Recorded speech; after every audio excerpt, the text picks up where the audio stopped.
right.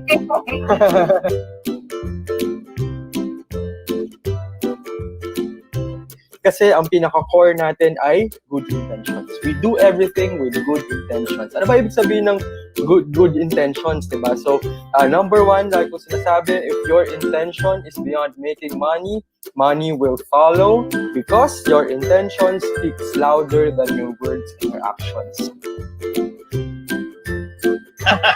Hello, Justin. Hello, Justin. Hey, hello. Magandang gabi, Justin. Hello, Miss Mylene. Hello. Good evening, everyone. Hello, Justin. Hello. Hi, Pablo. What we want, who we are, how do we develop ourselves, how do we change, which is a constant process. It is a road because you never really truly reach the final goal, and that's the fun of it. It's really important talaga, that sense of trust that you have established with people. Now is really the time for us to innovate and to look at the possibilities and the opportunities. Although madaming pagsubok, we just, what do? We just look at the silver lining, ika nga. Nakafocus ka sa purpose, where your happiness, the joy that you derive from doing what you love, parang constant. Kasi whatever you are getting right now, whatever took you there, is what you are inside it. Sometimes because the best and most interesting things are in the most difficult places.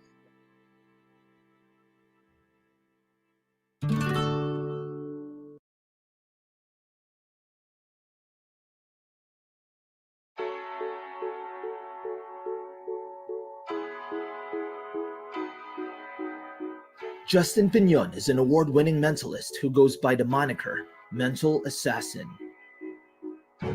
As a mentalist, he can seem to read your mind and manipulate your behavior and decisions.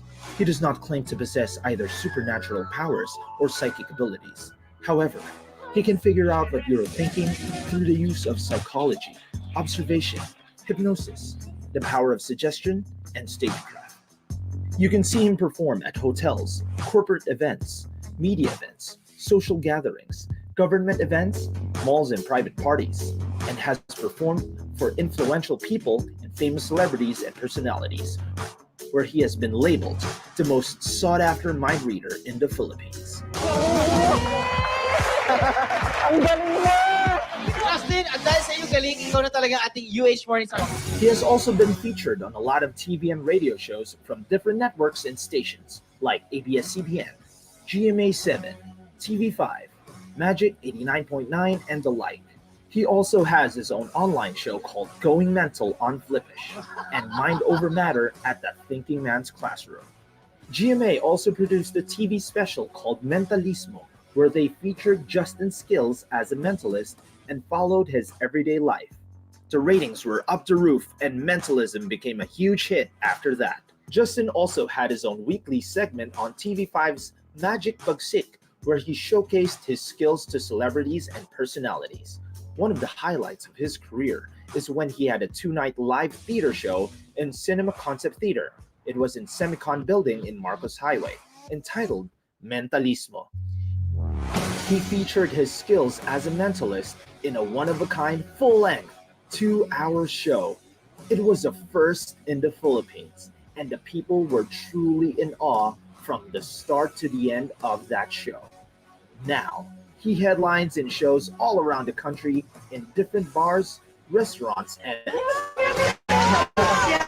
You are mentally to be. Justin is the right choice for making your events legendary this year. Experience firsthand what TV personalities have experienced live. Ano ginagawa niya? Hindi na ba siniisip ko? Be astonished with the world-class performance of Justin and experience a show that is jam-packed with fun, wit, laughter, and light feel-good awesome mind reading.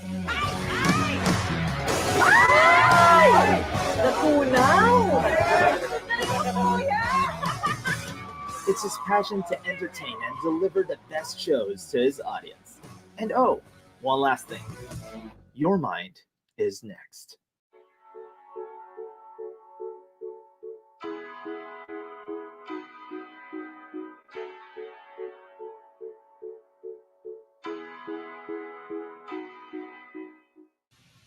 I'm back!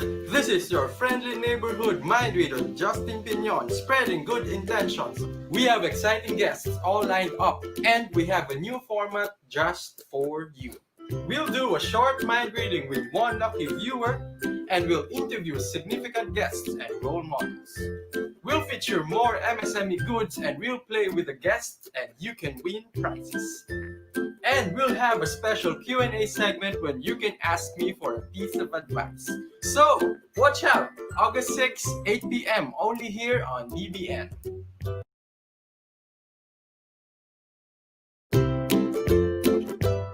Alright!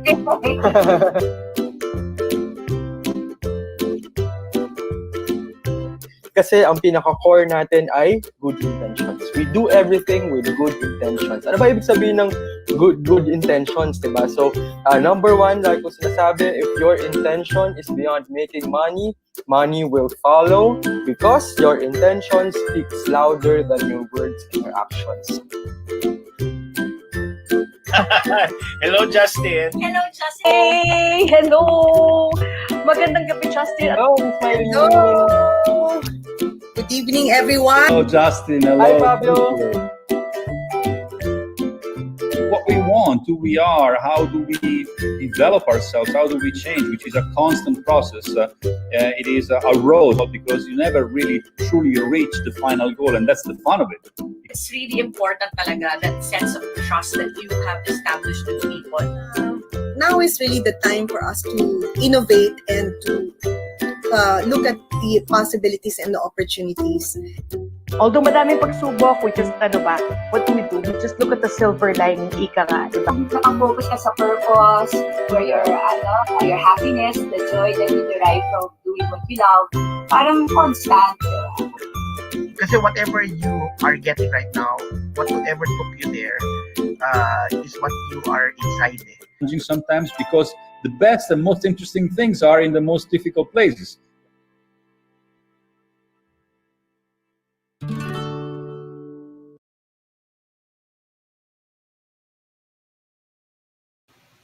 I'm back! This is your friendly neighborhood mind reader, Justin Pinon, spreading good intentions. We have exciting guests all lined up, and we have a new format just for you. We'll do a short mind reading with one lucky viewer, and we'll interview significant guests and role models. We'll feature more MSME goods, and we'll play with the guests, and you can win prizes. And we'll have a special Q&A segment when you can ask me for a piece of advice. So, watch out! August 6, 8 p.m. only here on BBN.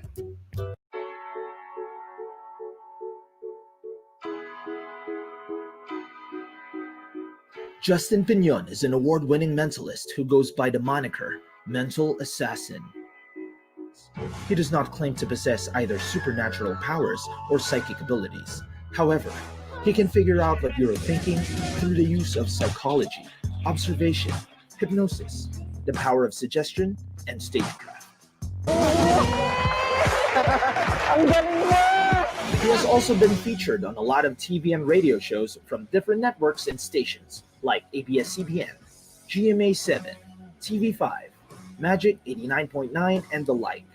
GMA also produced a TV special called Mentalismo, where they featured Justin's skills as a mentalist and followed his everyday life. Now, he headlines in shows all around the country in different bars, restaurants, and events. Yeah, Thank you. you are the mentalist to be. Natunaw!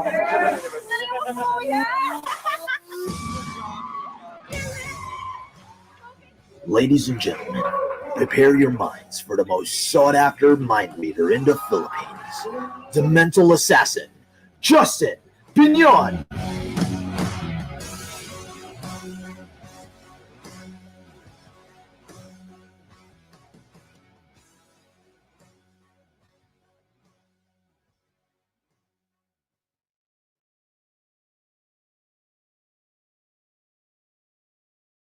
All right, and we are live.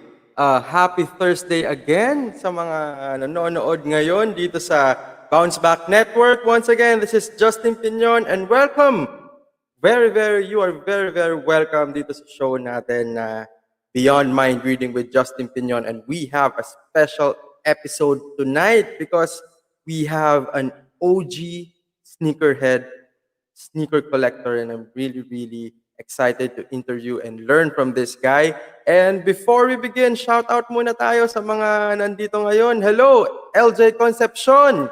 Yan, na-shout out na kita, LJ. Ah, kamusta ka, LJ Concepcion? Salamat sa thank you for watching this live. And see Fredlyn Alzate. Hello, Miss Fredlyn Alzate. Welcome to the live. And John Albert Falsis of 60 Minute GG. Hello. Thank you for watching, John. And congratulations sa guest appearance mo kahapon. Grabe. You deserve everything na nakuha mo. Idol talaga kita sa gaming. And guys, how are you? Ako, excited na rin ako. And tignan natin yung mga nagpapa-shoutout sa ibang platforms natin because we are live in different platforms, sa Facebook page ng Bounce Back Network, sa Facebook page ko, and of course sa YouTube channel. So if you haven't yet, please like the pages na nakikita ninyo. Diba? Like nyo yung page ko, like nyo yung page ng Bounce Back Network, subscribe to my YouTube channel and subscribe sa YouTube channel ng Bounce Back Network. Yan. So, sino ba yung mga nagpapa-shoutout dito? Yan, no? Yun. So we have, grabe, dami ng viewers natin kagad and I'm really excited na. So, wag na natin patagalin pa. And if you have questions, comments, or anything, please just type it type nyo lang sa baba para mabasa namin. And kung may gusto kayong ipabate, and sabihin nyo kung taga saan kayo, di ba? Para ma-shoutout natin kayo. And shoutout din kay Uncle Greg. Yan. So, nagpapa-shoutout siya dati. Nakalimutan ko yata last time. So, Uncle Greg of CDO, hello, welcome. And hello kila, ano pa ba? Maraming nagpapa-shoutout ngayon, no? Hindi ko na kayo mabasa isa-isa, pero huwag na natin patagalin pa. Kasi ako, excited na rin ako introduce tong guest natin. Excited na ako matuto sa kanya, di ba? And yung mga, paano ba siya nagsimula? Paano ba niya narating yung mga narating niya? Dahil we all learn from everybody's, for anyone, di ba? Anyone's experiences. So, kung excited ka na, excited na rin ako. Huwag na natin patagalin pa. This person, he is also known as Mr. Soul Slam. Okay, we'll know more about that later. So he's Mr. Soul Slam. He's an influencer. He's a brand strategist, a creative consultant, and he is now with Pila. Yan. So we'll know more about that later. And ladies and gentlemen, let me introduce to you Mr. Antonio Aguirre Jr. Hi, Justin. Hi to everyone who's viewing right now. Hi, Sir Antonio. Thank you. We really appreciate your time and thank you very much for It's my accepting our pleasure. invitation. And we have a lot of questions for you because we're really interested on how you were able to build your empire, diba? And how you were able to, also your shoe collection, we're also interested with that. And before we start the interview, how are you doing? Kamusta po kayo, sir, during this? Well, I'm doing great, Justin. Thanks for asking. Finding a lot of things to do, especially now that we have so much time in our hands right now. So I'm spending it wisely. So I'm more focused more than ever. Nice. So we all know that you are an OG in the sneaker business, right? In the sneaker industry. And how were you as a child? Paano mo nasimulan yung passion mo for sneakers? Well, as a kid, I'm really very introvert. I'm an introvert kid. I'm someone that would be not the first to start any conversation as a kid. I have stage fright. If you probably ask me now to do this kind of interview, I would say no in a heartbeat. It's just something I got used to probably, especially when you're talking about something you're passionate about. So growing up, I have one older sibling, my sister, who now lives in San Diego, and then um, well, my parents are a huge influence in my life, especially my father, who actually is a reversal of roles for my parents growing up. My mom was usually most of the time like 8 months in a year not in the country, because she was the one who was, you know, out of the country all the time for us, because she was, doing a lot of things for business. And then my dad stood as the like the house band in our family. So it's a different dynamic, not the usual dynamic that you see with typical families. So I spent a lot of time growing up as a kid with my father. Right. So aside from collecting sneakers that we Mhm. know, really know that you do, Yeah. what are your hobbies? Ano yung mga naging hobby mo nung bata ka pa or growing up? What were your parang ano yung Well, mga nagustuhan mo na collection or well, activities that you do? I was born in 1981. So as a kid of, I think, during the 90s, I'm, you know um someone that liked to play a lot of sports. My first love for sports is really soccer, especially in our school, Colegio San Agustin in Makati. We had a huge field for playing soccer, so that was my first love. And then played some varsity soccer, and then also basketball is my second favorite sport growing up. And then I learned more about table tennis growing up. So it's still something I still do up to this day. Actually, today I played table tennis with my brother-in-law. Um, so those are the sports that I like growing up. From when I was 5 to about 15 years old. Those are my favorite sports. And then my father introduced me to Aikido as a kid, Mm, around 13 years old, and that's where I got my interest in mixed martial arts growing up. So I started training in Aikido, not Taekwondo, just Aikido, and then Sarian. That's when I learned about Jiu-Jitsu, and Jiu-Jitsu is my favorite sport, mixed martial arts sport. So it gives me a lot of discipline. I think that's where I learned how to control more of my emotions and stuff, because I'm a very emotional person growing up as a kid. I was actually bullied as a kid when I was in early high school. And think Come to think of it, it was something that I I think could have done something, but I didn't. So it's part of the process of growing up. Um, so I learned mixed martial arts, and from there I became addicted to computers. This was about 97, 98. So it was the dawn of the internet era, the 56K modem. So for the kids who yeah. don't know what the 56K modem is, it's something that you have to dial with your landline at home, and then you have to connect to a number, and then it gives you a maximum speed of 50K bps if you're lucky enough. So that's a struggle of a kid in the 90s. So there, that's basically it. When I was in high school, so my course in college was computer applications, because I thought my course in College of St. Benil when I came in 1999 was something about computers. But Yeah. no, 50% of my subjects were about math and accounting, which honestly I'm not a numbers type of guy. I'm not into numbers. I don't understand why. We have to do algebra and trigonometry and stuff. But yeah, so I came into that course, but I learned learned about business. And that's part more of my interest, because growing up, my mom was always an entrepreneur. My parents were never employees really, so it was really I was really seeing their grind growing up as a kid. They would bring me to school when I was in grade school, and then the whole day they'd be out, selling different anything under the sun, and then they would come pick us up, after classes, and then we would still go somewhere because my mom had to present something because she was selling like a distiller machine, or a caldero, or what, I don't know, anything that made money for us. She was selling jewelries and stuff.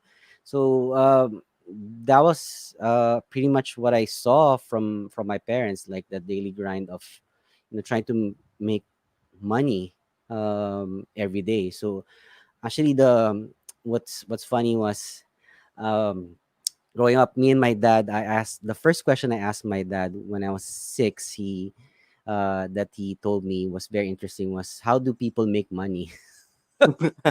So, and because my dad had that baffled look on his face, and he's like, "Are you 6 years old?" Because he said like that's weird because you should be probably asking like, why is the sun Yeah. yellow and the sky is blue or what? But you're asking about money. So that was I think that's something different, from amongst others. So I saw it differently all the time. Like whenever as a kid, I would honestly ask someone who I thought was rich, how do they make money? Mm. My mom has a lot of friends who are wealthy and well off. So every time, it would be a funny conversation because I would always ask, how were you able to amass this huge house or this nice car, and they would kind of laugh at me, but they would really answer with a straight face of, oh, I have this business and this and that. So, it's really something that interested me as a kid growing up.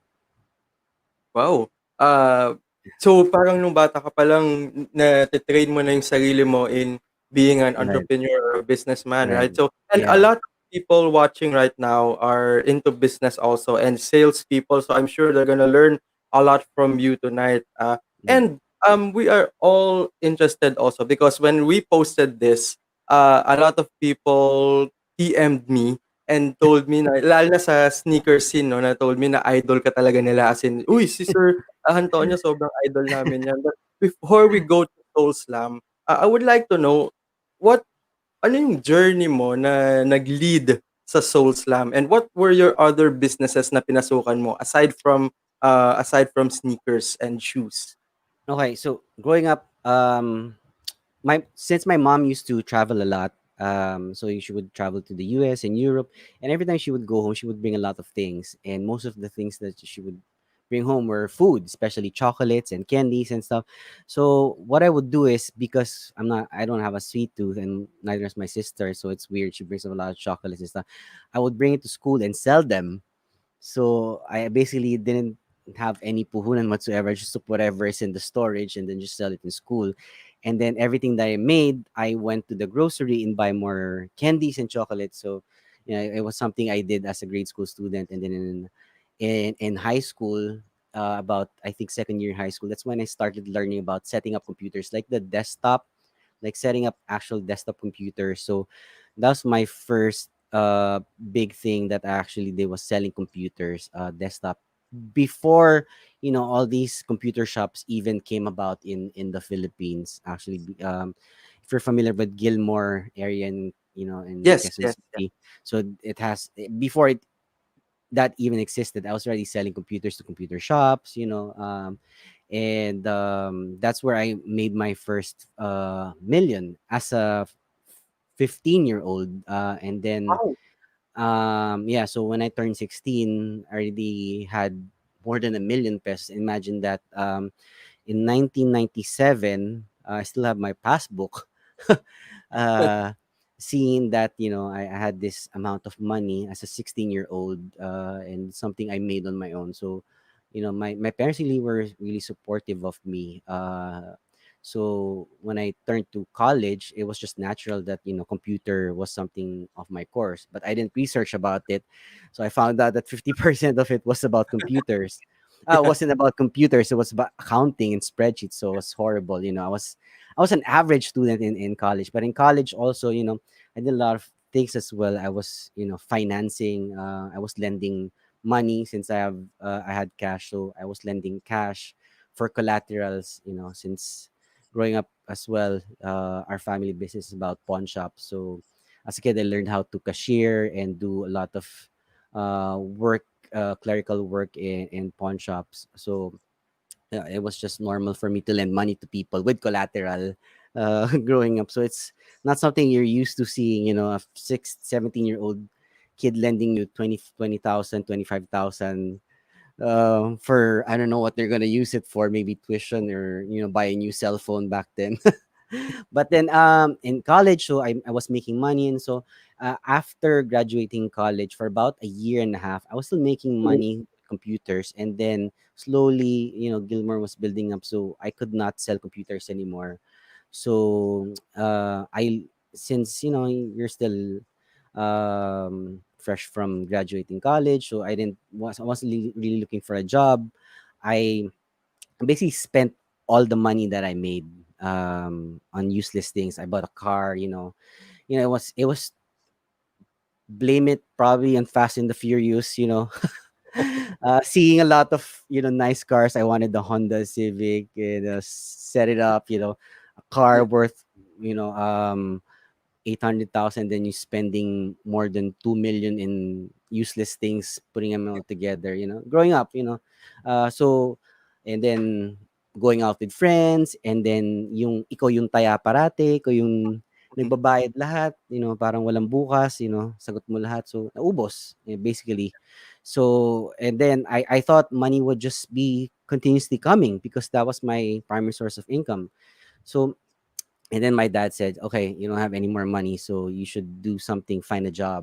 So I worked in the call center, computer, with a tech support company, and started because I was really good about computers. So I learned. I was promoted right away to supervisor, and then became ops manager, and then became an ops director. So from about 2004 to about 2011, I was into I was in the BPO industry, but there was 2 years, from 2005 to 2007, where I was living in San Francisco for about 2 years, and well, I was trying to try to do something different. I was trying to do something different, maybe find my career there, but it never really happened. 25 jobs, working in different types of job, even being a caregiver, part of a demolition team, fixing computers and stuff. So I have 25 different jobs, and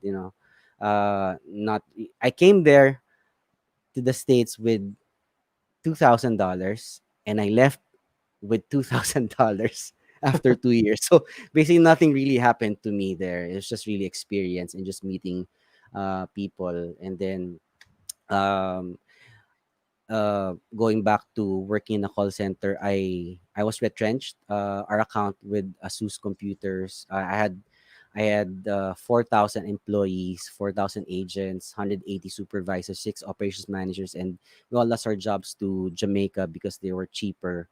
So I was newly married when we got retrenched. I got married July 2010 and got retrenched August. So a month after getting married, I felt like I had stability because I was making, well over 400,000 a month with my salary. But then, just like that, I don't have a job. So my wife told me, I was trying to look for jobs, but no one was willing to give me almost the same salary I was looking for because it was really a high salary and not a lot of openings for that kind of position in the business. So no one wanted to pick me up. And she said, let's just go to the States, because you have some early retirement fund with you. Let's reset, find something different. And we went to the States. And then I went back to San Francisco to my friend where I lived. And he told me he has a ticket for an event. So this is where I went to this event downtown where it was a club in downtown San Francisco in Howard Street. And I was there, came there with no expectation whatsoever, just a ticket, and a pair of foam posted sneakers. And then I went and I saw a long line, like, kids carrying like 4 boxes of shoes. And it's like, what the hell are these kids doing here? Like bringing shoes to an event. Like, I'm just gonna buy some sneakers, right? And then I go inside and it's like, boom, my mind was blown by the amount of sneakers I saw, clothing, and then this was my introduction to a very famous brand. When I came in, I'm a hat collector. I like collecting hats as well.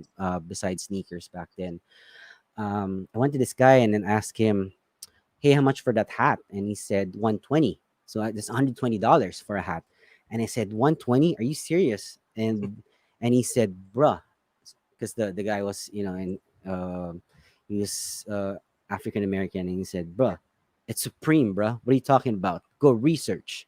Because he was kind of pissed at me because I was saying the hat's only $35, in lids. If you go check New Era caps, it's just 35 bucks. Then go buy it there. So I was arguing with him, and then I went to eBay and checked, like, oh my god, it's 120 bucks, really.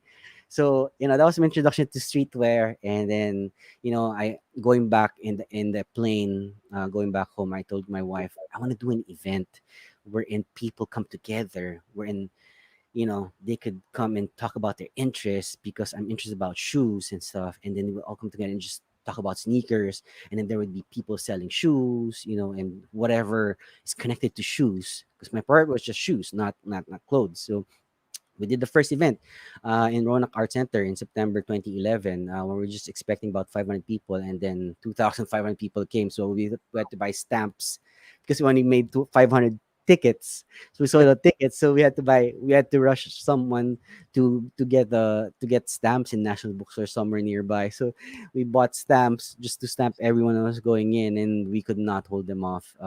So everyone to go in. So that's where I knew it's like, this is something big. And then uh, two companies approached me, SM department store and Globe, and they asked me like, how did you do this? Like, you didn't do much, you didn't spend any money on marketing. I spent 0 peso on marketing. And mind you, this is 2011. Facebook was just fairly new. There was no Facebook ads. So it's everything's organic, and then Instagram was just embryotic back then.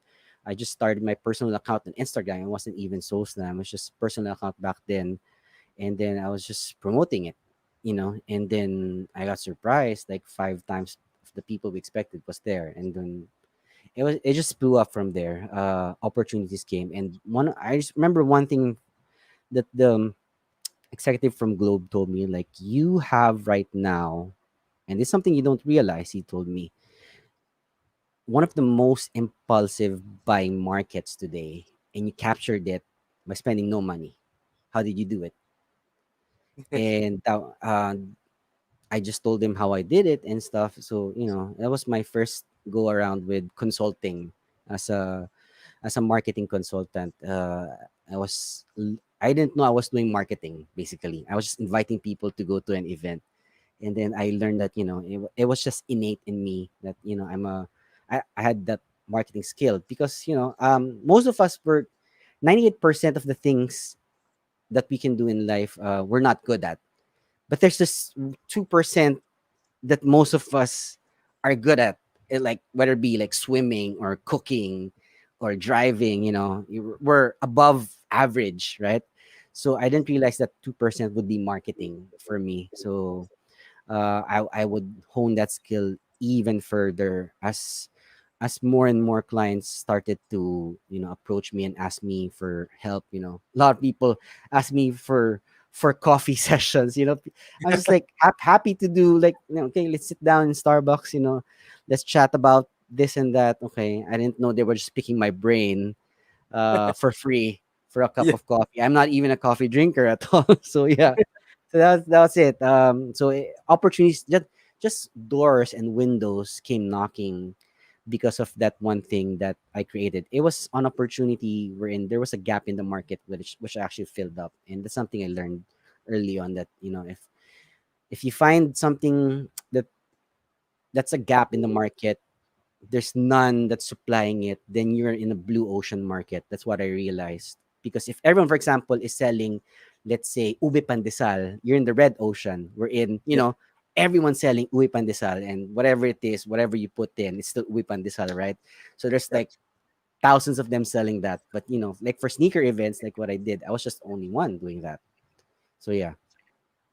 Guys, yan. So, tip. Yan, nakinig natin yung isang magandang tip galing kay Sir Antonio, which is find a gap in the market. So, maybe we can spend a lot of hours in our day instead of doing Facebook. Mag-research, di ba? Research tayo. Ano bang meron na, ano Right. bang wala, di ba, sa market na pwede natin ilagay yung talent natin, right? So, Right. thank you very much for that insightful story kasi kami lahat na-inspire kami with your stories, Sir Antonio, and with your beginnings. And of course, we are also interested kasi my wife and I were followers of your social Thank media, you. I and appreciate you.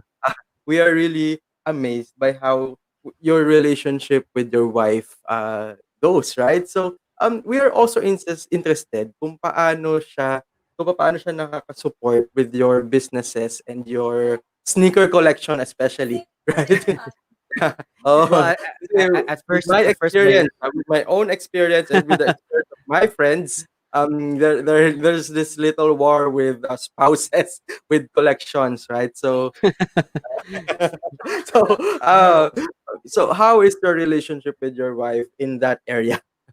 well, it's a unique dynamic between me and my wife because my wife's very supportive of what I do because I'm supportive of what she does, and I respect her space, and she respects my space. So, if it doesn't interfere with her space, it's fine. So, even if we're married, we have this space between us that we respect, and it's our own private thing or whatever it is that if it's a hobby or what, if for example she likes reading, it's something I respect. And if it's collecting shoes for me or collecting hats, for example, or I have a collection of fishes, it's something she respects as well. And but then if she becomes interested in it as well, I'm happy to oblige her to learn more about it, and vice versa. For example, if she inspires me to read books as well, then it's something I would do as well. So, it just boils down to, I think, respecting our personal space with each other. And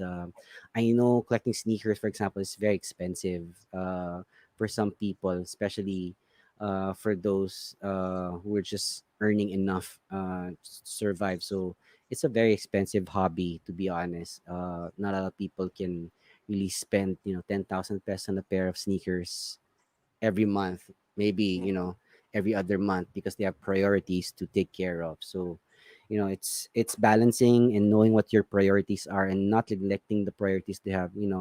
If you're prioritizing the latest release of shoes over paying your bills and paying your kids tuition fee, then there's seriously a problem between that kind of dynamic that you have right now, right?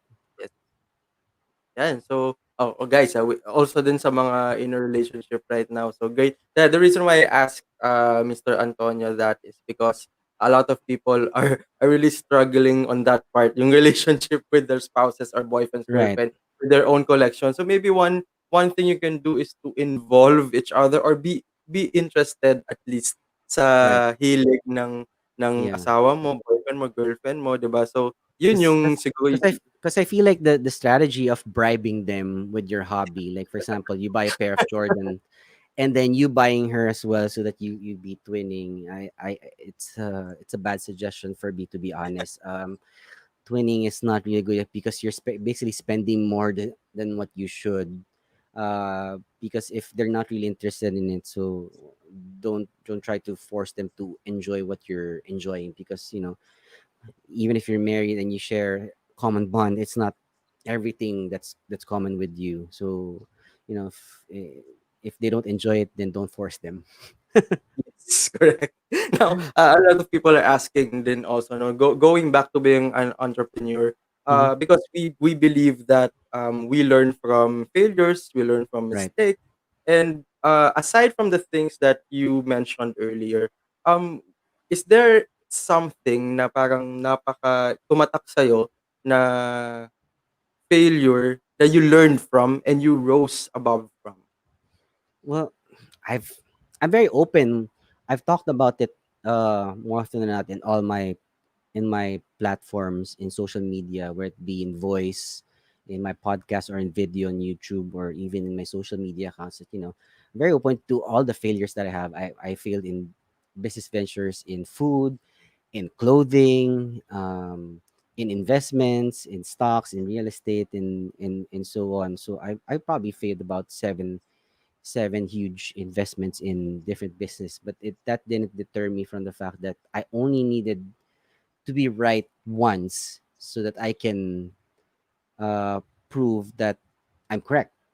So I think one of the things, those failures are always lessons for me.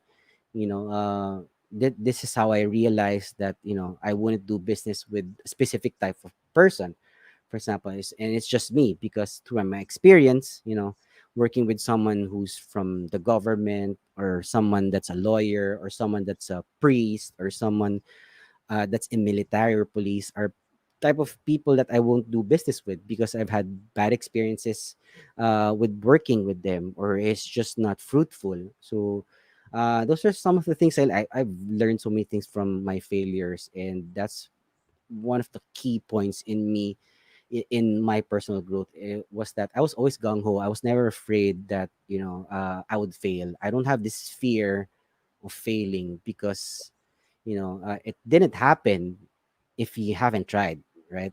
So most of the people who are successful, and I've read about it a lot of times, most of the people who are successful, however you define success, they've always started even if they're not ready, right? Yes. Yeah. Like the biggest YouTube star, for example, they didn't start with all this equipment, all this nice microphone, or this nice camera, or nice lighting, or studio background, whatever. They started with a crappy phone or whatever. A business person, started their first clothing brand with one type of T-shirt, right, and just grew from there. So everything is always 1% better at the time, 1%, and you're always constantly trying to improve. So one thing that's constant is always your consistency in trying to be better than you were yesterday. I know it sounds cliche, but always seeming or feeling that you've learned something new today is something that I like getting used to, because like for me, for example, me, by reading a lot of books and consuming a lot of content wherein it's education, for me, it's something that I learn every day. And it's not it's not unintentional learning. Like, when you go to Facebook and you see this cooking page wherein it's teaching how to make, let's say, carbonara, and then it doesn't really inspire you to cook carbonara right there and there, right? It's very rare that you'd be inspired to make carbonara because you saw a video, because you're on to the next, you're scrolling to another video. But if you're really intentional about learning something, like, dude, you can just go on Google and YouTube and just type in how to make carbonara recipe. If you're really intentional about it, then you will actually do it, right? So those are two different things. Unintentional learning is not gonna it's not gonna stick in your mind. Like, whatever you're scrolling mindlessly on your social media feed will not bring you and will not bring you knowledge. It will just bring you entertainment. So I go to social media to learn. One of the things that's important for me is I like reading a lot of comments of people, because that's where I learn a lot more about how their tendencies are in marketing. We learn why they. This is how I learn why people buy things and why people don't buy things, Yeah. is through their comments. Yeah. Because, for example, if your price, if people are not buying your things, maybe it's your price. And when you actually look at the comments of people, you will see, like, they will really say it's expensive, or I can't afford it. So there's something wrong with your price. So the customer's never wrong, they're always right. So Yep. it's if someone is not buying your product, then it just basically means that there's something wrong with your product, not the people who's buying it, because you clearly not research your market. If you don't know, if you're not making a profit of what you're trying to sell, whatever it is you're trying to sell, whether it be online lessons or a cupcake or whatever it is. Wow. Yeah. Thank you. Thank you, no? So, ako tumatak sa akin yung about learning, yung intentional learning and unintentional learning, which Mm-hmm. um, makes sense because most of the time, people nag unintentional learning just by looking at Facebook. So, maybe we Right.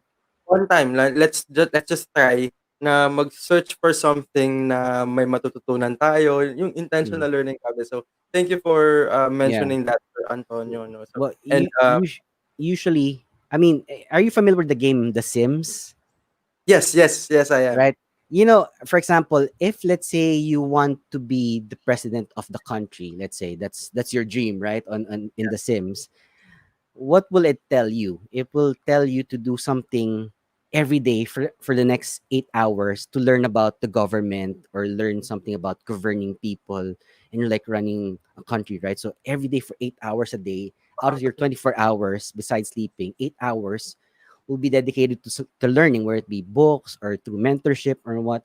It's the same thing with life. So I mean, like if you reach, if you check out what do the most successful people do, is they do something consistently, which is have extreme focus for a certain period of hours in a day, that there's absolutely no distraction. I have myself what I call a 3 hour window, which I basically copied from Elon Musk, wherein there's just a 3 hour window in a day wherein he's really productive by himself, wherein he's not talking to anyone, there's no phones, no family, no wife, no kids whatsoever. So it's just extreme focus for those 3 hours.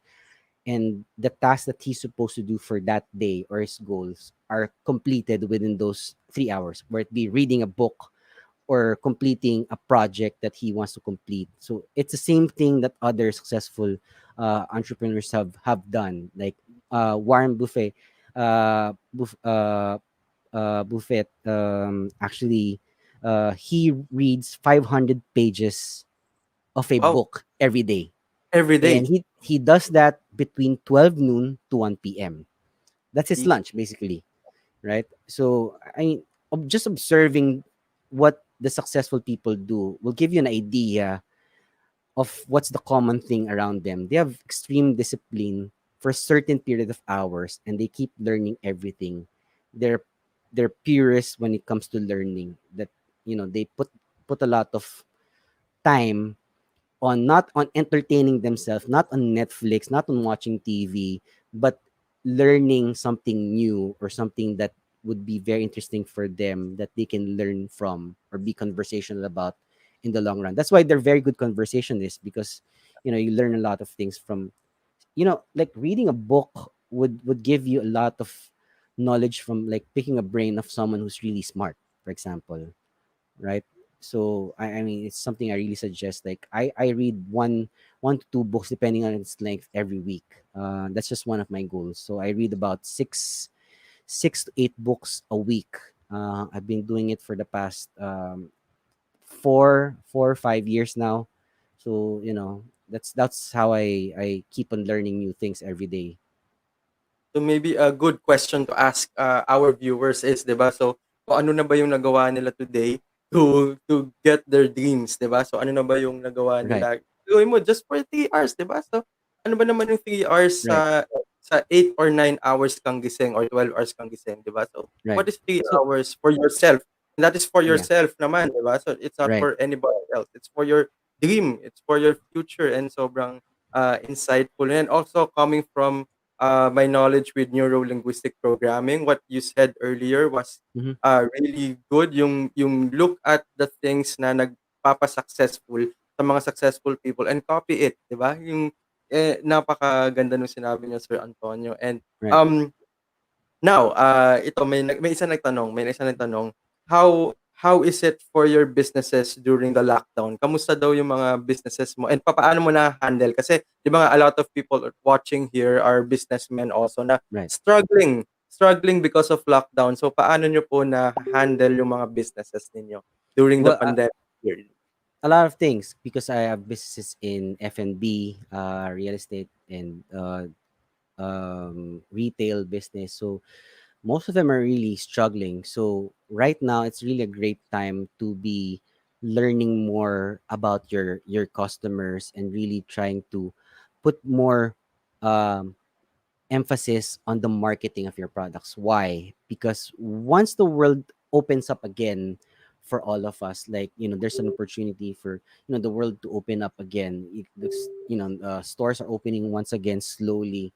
But people have so much time now that they're on social media all the time. So it's a great time for you to introduce whatever product that you have or your product now as a business and capitalize on that. And so it's important now, like for CEOs to be very social CEOs, like getting word out, communicating to people, using the social media accounts of your own business and running through, you know, sharing whatever new products that you have, or how you've been helping the community and stuff. So all these things come into factor when the world opens up. People will be remembering you. So that's how marketing is. People know more about you, and the more they know about you, they will remember you, and then they will actually go to you, right? Yes. So basically, when you buy something, it's basically, why would I buy something, and does it bring value to me? Like, of course, like food, for example. Of course, this brings value to me because it nourishes me, right?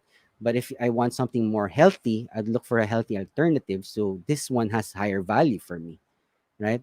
So it's all about the value that you bring as a brand, and by showing it to your market, whatever your target market is. If you're selling, whatever product it is, it's basically the value that you bring. It's what we call the value proposition that you to bring to the table. I think that's the most important thing. Like, what's the reason why someone would pull out their wallet and pay cash, or pull out their credit card and type in, their credit card number to buy something that you're offering online? Yeah. And I haven't even talked about e-commerce yet, which is huge right now, especially during the pandemic, we're in the social distancing, right?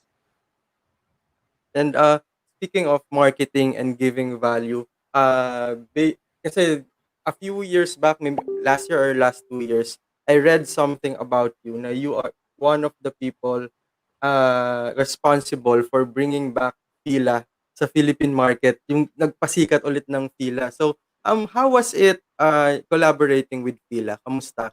And we would like to know some secrets or strategies that you did para maibalik yon sa market ng Pilipinas.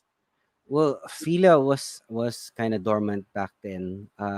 It was just running through the motion of, in terms of marketing. That's a problem when it's really third party who handles your marketing, because it's just, I really don't suggest companies to hire huge marketing companies to run their social media. I really believe that in-house is still the way to actually do your marketing, because you know more about your product more than ever. So it was just basically tapping into the rich heritage of the brand, and it was really my choice, because I announced back in 2018 that I was a sneaker free agent, which meant that I was free to promote any brand because I was not locked to any brand during that time. So a few brands approached me, and ultimately I chose Fila, and actually Reebok as well. I'm doing some work with Reebok, and now K Swiss. But then it's really Fila that I help.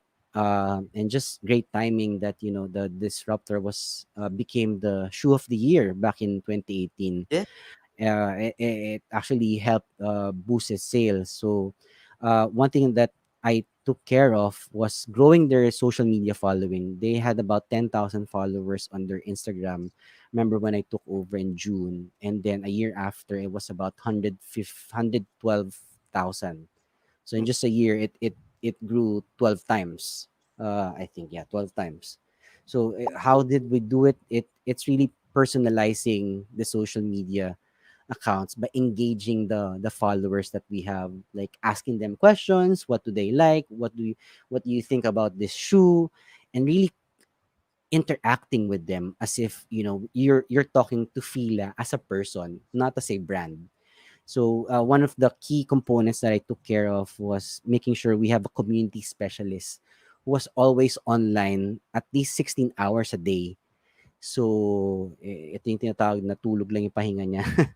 So it's basically Mhm. answering all direct messages, all comments, trying to answer everything. So kasi the problem with brands is that, or and people, is that they want to grow their social media, but then they're not actually taking care of the actual followers, right? So Tama. people want to amass so much following, where it be, all kinds of digital media, like, on YouTube, Facebook, Twitter, Instagram, TikTok, or whatever. People want to gain more followers. But then when someone comments on their post, like, how much or how does it fit? Is it true to size? Or do you have this on size 10, 11? And no one responds. Like, Walang it's customer service.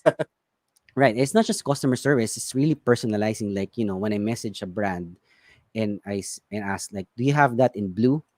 And they would respond like, "Hi, Antonio, we do have blue, and it's available in this store." Yada yada yada, yada, and giving them the whole experience, right? So that's how actually social media works, right? You put the content out, and then people comment, and then the problem is people stop with that. Like when they post something, and then people comment, they don't do anything anymore. They stop, right? Yeah. You're supposed to reply to those. Like when you post something, people comment, you reply. That's why you'll see in all my social media accounts, like I really find time, like about 30 to 45 minutes in a day to just respond to messages and comments, direct messages, and whatever. Even if it's just me giving a smiley or a heart or whatever it is, it's just really communicating with them. It's reaching out to your current people that actually believe in you, because it's harder to keep people rather than to gain new people. Correct. That's a key component that you have to know, because if you spend a lot of people I spend a lot of time and money and effort trying to bring more people, but then you don't take care of them for them to actually stay with you for the long haul, then it becomes a problem of the brand, right? So Yes. Actually, that's a good insight, no? Because I know a lot of people na nahihirapan sila yung retention ng tao, di ba? right, So, and that is a good insight, di ba? So, papaano mo ba ma-maintain na mag-stay sa'yo yung customers mo? So, think about that. So, personalization, answer their yeah, questions, di ba? So, yeah. grabe, thank you very much. Now, Engage. It's yeah, really engagement. Don't just ask for, don't just get a like. Comments are huge. Like whenever, if I have just one comment, I would make sure to reply to them. Like, I always have clients that ask, like, why don't we have enough comments? And I check their posts, and they have 7 comments, but they don't reply to any. So I told yes, them that's the problem. You have 7 comments that you don't reply to, which your 7 comments become 14, because you reply to them, it becomes even more. So that's just basically algorithm, right? yeah, The more engagement there is, the better it is for your business, because you have to understand social media platforms or apps, they want you to spend more time on their app, so they want you to stay engaged. That's the purpose of them, right? and So I they want just you to, realized that yeah. algorithm with YouTube because Hmm. there are some videos that I posted na hindi ako nakakapag-reply sa comments nila versus sa nakakapag-reply ako, more views na nagkakaroon doon sa may Right, engagement. Yeah. right, right. So Yeah. it's So it's it's really just taking care of the people who actually believe in you or follow you. Those are the most important things. It's gold, I think, for brands, and it's very wrong if you ignore them. yeah. Just think of it this way. Let's say a influencer who has 10 million followers, and you have thousands of followers, and then you comment, "Oh, that's nice. What size are you wearing?" And that person actually comments. What do you think will happen, right? You would really feel good, like if you're the fan of that person. Like if I Yeah. commented, let's say, on a post by LeBron James on Instagram, he replies to me, or even just like my Yes. comment, that would make my day, right? Like, Right. so that's just how it is. Like even with brands, like people don't spend time on brands just to comment on them for nothing, because they want to interact with someone, right? Especially Okay. now, it's pandemic Yeah. season, so there's really no human interaction. So that's the best Yes. interaction you can get, right? Yeah, and more people are online now. So For sure. let's take that opportunity, di ba? So grabe, thank you very much for that. Really appreciate your advice. And you mentioned about your podcast earlier. So can you Yeah. please tell us more about your podcast? Well, it's called Life Deck Show. So it's on anchor.fm/Life Deck Show. It's available on most podcast platforms. It's on Spotify, on Apple Podcasts, and more. So it's available in more than 10 podcast platforms if you want to check it out. So it's Life Deck Show with Antonio Aguirre Jr. That's me. And I basically talk about everything that interests me, whether it be, life, entrepreneurship, my hobbies, not just and sports, especially NBA basketball. I'm a huge fan of the NBA, especially my favorite team. It's the Washington Wizards. I know they suck, but I've been a long time Wizards fan since the early '90s. So Yeah. it's sad being a Wizards fan. If there are a lot more teams better than how they're doing, but that's how it is. I'm a sports junkie. So I like to talk about things that I'm very interested in. Like I like listening to people and conversing with them. I think conversations, like intimate conversations for me, are now not as common because we're so fast paced. So it's a great time for me to catch up with friends. So most of my guests really, like 90% of them, are really my friends in real life, or people I'm really interested in catching up with, or talking to, or I just want to have a chat with them. So that's how it is. Basically, it's people I like to converse with. Right. So we know that you're a Wizards fan, but which team are you rooting for this year in the You know, final? my heart is with the Heat, because they remind me of the 2004 Detroit Pistons. But then if you're gonna ask me for $1 million for a bet, I'll bet my house and everything to the Lakers. It's just they're just too dominant, too strong, too versatile of a team, and you can't count out LeBron James. And he's a generational talent. It's very polarizing, but at the end of the day, he's a generational talent that we won't see often. and All and right. now he So, has and now he has Anthony Davis with him in the team, so it's just yes. crazy. And so anyway, before we end this interview with you kasi naubos na yung time natin, Gab, I know. I napaka-insightful just ng looked at mga the time, right? yeah, so time really flies fast when you're enjoying and learning, right? So we would like to know more about your mentoring and coaching, right? Because I based on my research, you also mentor and coach people. So Yeah. how long have you been doing it, and how can we I get your services? Well, I've been coaching for about 4 years now, unintentionally, really, because I've been doing talks since 2015. It was very nerve wracking for me. I did my first talk in UST as a keynote speaker for one of their graduating classes, and it's just I just discovered that I'm good at speaking. I wasn't great, but I'm good at speaking, especially when I know something.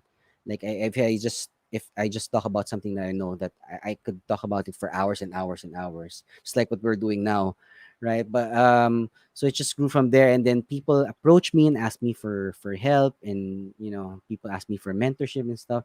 So I really decided to go full time when it comes to coaching people personally, besides just their business, but their personal well being as well.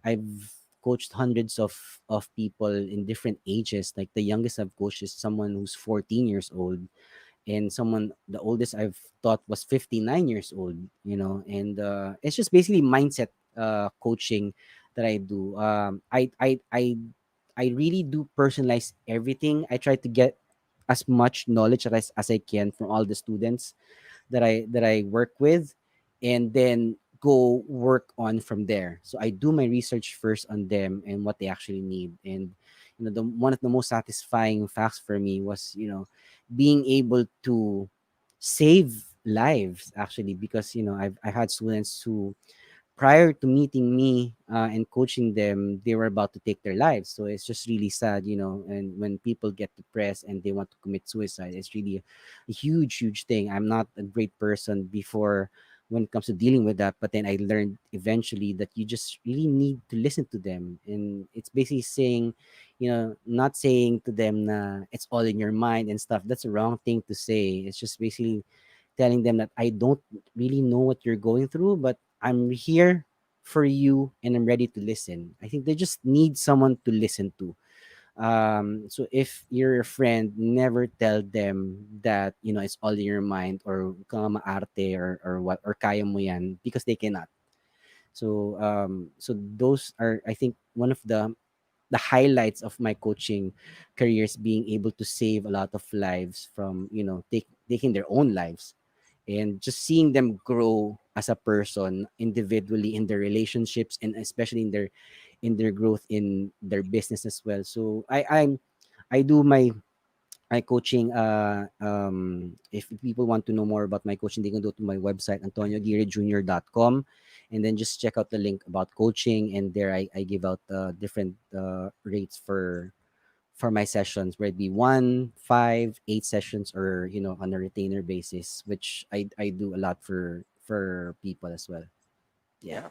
And one thing I learned from business and life is, if you're having troubles, get a coach, di ba? So get Yes. a consultant. Importante 'yon kasi Get most a of my mentor. Yeah. failures in life and in business, wala akong kinonsulta na tao. So important talaga na meron Yeah. kang consultant, Yeah. and if you are interested, please get the services of Sir Antonio, because I tell you, dito pa lang sa nakuha nating insight sa kanya for free, 'di ba? Napakalaki na gold na, ano pa kaya 'pag nakausap mo siya personally. So, before we end the interview, any last messages, any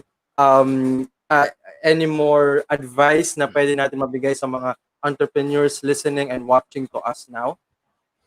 Well, for me, it's really the importance of taking care of your your followers and your customers. I think that's the key important uh step for me into growing and scaling your business, is that um how, like however many they are, or however few your customers are, it's knowing that you're already taking care of them, whether it be complaint, or them telling you that they're so happy with it. You always acknowledge their comments and suggestions, and you take it in stride. If it's uh if you think it's a negative, always it's a good lesson to learn. So for me, I learn a lot from interacting and getting feedback from my customers and my clients as well. Those are huge steps for me to improve personally, and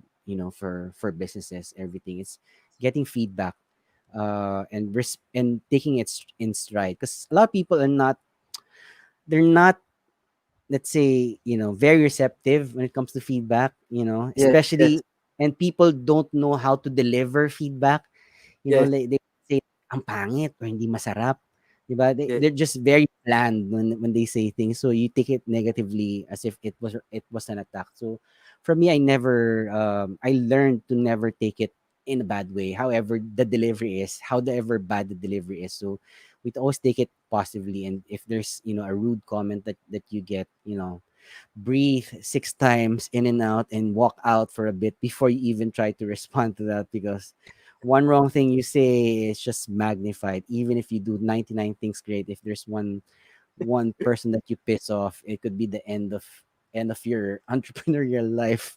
So yeah, yes, it's really the intentions. Like whatever yes, business that you do, your intentions matter. Like if you're in, for example, if you want to be a huge YouTuber, and you just want to grow your followers, then be blunt about your intentions, and be honest about it. I think honesty and being aware of who you are and what you want to become goes a long way, because you're aware of what's happening and what you want to happen in whatever you're trying to do. yes. And thank you for that very, again, insightful and gold na mga sinabi niyo, Sir Antonio. And Thank you. where can we follow you? What are your social media? And of course, please feel free to promote your podcast, Life Deck. Right. So my Instagram account at Antonio Aguirre Jr. You can send me a DM or comment or whatever. I'll make sure to reply to all of it. My podcast, Life Deck Show, anchor.fm/Life Deck Show. You can check it out on Spotify. Life Space Deck Show. Space Show. And well, my website, I'm posting daily content on my blog. It's something I've been doing since September. So I've been posting daily blogs, and I'm trying to put them out every 10 in the morning, Manila time. So if you're into reading anything about entrepreneurship, life, and marketing, uh, and every experience that I have with regard to those. So feel free to subscribe to my newsletter so that you can get daily content of my daily blogs. So that's it. Thank you so Yeah. much. Thank you. Thank you again, Sir Antonio. Really appreciate your time and we really Really, it's my appreciate all pleasure. the things that we learned from you. And isa rin sa mga natutunan ko ngayong gabi with you is how you label yung things. It's a matter of mindset talaga. So yung comments, negative comments, nilabel mo siya as feedback, 'di ba? So if ganun din Right. yung gawin natin sa mga comments as feedback, hindi siya magiging masama yung dating sa atin because it is feedback and customer is always right. So Right. and engage. And thank you very much. And ako mismo, meron akong ma-apply sa sarili kong marketing strategies and social media. And it's really a really a delight speaking with you. So thank you again for your time, Sir Antonio. Hope to speak with you again very soon. Yes. The next time we speak, maybe I'll demonstrate a little mind reading with Yes, I would you. love to. Let's do one on my podcast, perhaps, right? Yes, yeah, game, Let's game. do let's do a reversal of roles. Let's have a conversation on my podcast, and hopefully you can read my mind as well, because my Yeah. mind's very cluttered. As an entrepreneur, your thoughts are never organized. So I want to see how you can rearrange my thoughts and see what's going on in there. So, all Right, let's do that. Let's do that. Let's schedule. And thank you. Thank you. I really appreciate that. right, Again, thank you very much for your time. Have a great night. Goodbye, sir. you too, and thanks for everyone who watched us right now. Appreciate it. Thank you. All right, and that was Sir Antonio Aguirre. And grabe, no? Ako, siguro isa rin to sa pinaka-favorite ko na episode because yung kwento niya, marami tayong natututunan based on his experiences, based on how he handles his businesses, yung marketing side din ng mga business. Ako, inaamin ko, nandyan ako ngayon na yun yung pinag-aaralan ko ngayon, marketing. Kasi iba't iba yung marketing sa digital, iba rin yung marketing sa labas, 'di ba? So, ngayon nasa digital na tayo, kaya yung mga sinabi niya, napakalaking bagay nun para sa atin. And I would like to thank you all for watching this episode. I really appreciate your time. Kapag meron kayong comments, meron kayong suggestions, i-PM nyo lang sa akin. Comment lang kayo dito because I'm more than willing to answer everything, di ba? So, again, my name is Justin Pinon, and always remember that good intentions make genuine connections. Thank you and goodbye.